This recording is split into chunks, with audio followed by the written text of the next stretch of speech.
Hello, my piscatorial pugilists. Spray booths. Pleasure palaces or gas chambers. I thought I'd show people how I designed my spray booth because I've seen quite a few people out there with spray booths that aren't performing quite to how they expected. And that you don't need massive amounts of horsepower to move air to get it to do what you want to do. One of the best tricks to do is to go for a very large duct.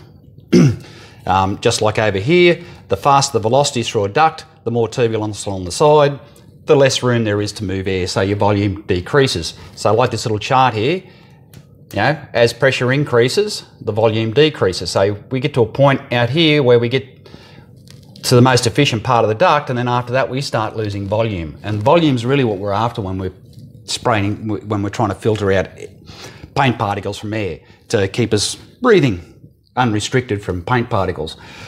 So the volume in our case is really the most important thing. We need to move as much air as we can to at as low a pressure we can so that we're not costing a fortune in electricity, and we don't need as big a fan that we would normally require with a much more restrictive system. So in mine I have a 300 by 400 duct. As you can see here, I've done some clever little things that I noticed in my first spray booth that I picked up on. And most people paint their lures sort of like between 10 and 25 degrees, around that area. We like to get that third dimension looking down on our lure as we're painting it to make sure the paint's going where we want it.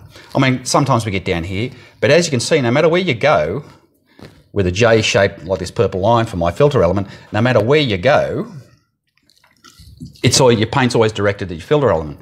There's another thing as well, and that is that when you're painting dead on, gravity plays a fairly big role in how the particles respond. You know, the particles come lean through the end of your gun, come out, and gravity helps pull them down. So having a filter element that includes some of your base is a very, very good idea. And having air being pulled from these areas means that those paint particles don't land on the flat spot and just sit there. So that the next time you go in to do some painting and you do a squirt, all the dust particles fly up because they've just rested on the surface of your booth. So by including that, and the other bonus is another bonus to having a much larger filter media is that the slower air passes through a filter media, the less loss there is. So you don't lose anywhere near as much volume by having a small filter element. The bigger your filter element, the more volume of air you're going to be moving. And as I said, volume is probably the most important thing for us.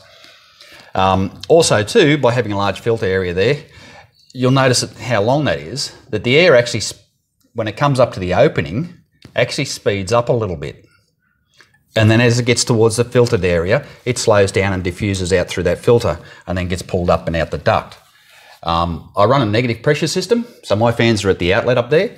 I spray with solvent-based paints, so I kept my fan as far away and on the outside as far away as I could from the propellant that I'm squirting into the atmosphere.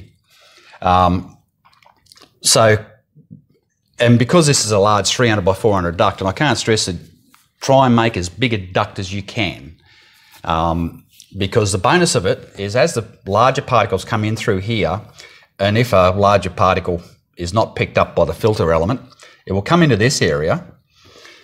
And because the velocity in this chamber is so low, a lot of those larger paint particles fall out of the airstream. So from about there down on my paint booth, large particles fall down to the base here.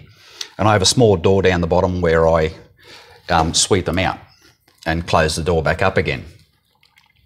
So that's another bonus of having a large duct. As the particles go further up, I have I actually have another piece of sheet metal that's placed in here like so.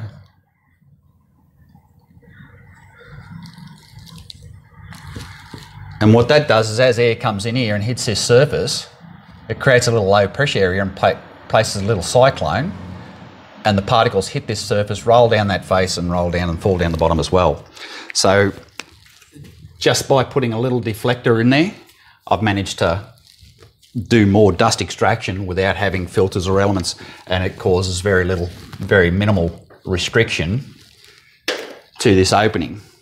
I get very few particles running out the top of my paint booth. I have a truck parked just outside the door. Well, the outlet of this duct is right over the top of a truck that's parked just outside my door, so I can't have paint particles.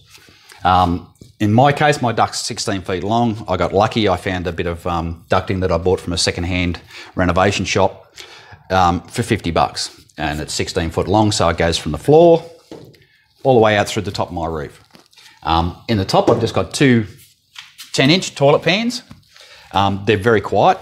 I mean, they're designed to be very quiet, and they each of them shift around about 340 cubic meters an hour, which wouldn't be enough for the size spray booth I got, which is the reason why I used two. You know, I lose a little bit in translation up top there, but you know, it gives me around about 600 cubic meters per hour air volume movement. And those fans aren't working very hard at all because of that large filter area, because I've gone in this J shape, and it's a very clean, and I don't even wear a mask when I'm painting. I don't get fumes coming out the front of this at all. And because I've created 3 zones. So you got atmospheric pressure here. Then I created a zone behind here to be lower than the atmospheric pressure. So by creating a zone in here where there's less pressure, pulls all this air in, and it pulls it in linearly. So it pulls it in that way. There is no dead spots, no swirling, no, you know, if your filter media goes all the way across your booth, then I don't have any of these dead zones where paint can get caught.